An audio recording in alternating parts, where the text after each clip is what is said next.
St. Joe's Lungs and Chest researchers are working on a variety of respiratory and thoracic conditions to benefit patients in our community and around the globe. Researchers in thoracics have made international headlines this year.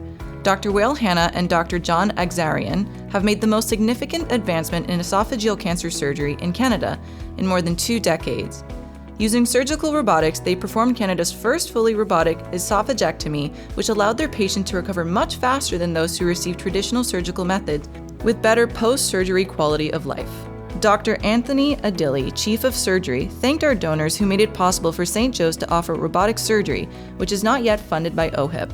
Since our last update, researchers at the Firestone Institute for Respiratory Health have continued to make contributions to the understanding and treatment of complex airway diseases. Dr. Param Nair published a study in the New England Journal of Medicine that offered fresh insights and raised further questions that may point to yet unrecognized infections contributing to severe asthma.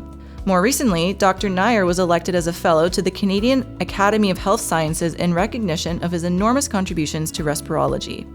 The McMaster Demystifying Medicine YouTube channel has surpassed 100,000 subscribers earlier this year. The YouTube channel teaches health science topics to the public and is supported by McMaster Health Science students, as well as faculty and trainees in the Firestone Institute and beyond. In April, 3 lungs and chest pillar researchers rode the 100-kilometer Paris to Ancaster bike race, a ride for research to raise funds in support of lung health research.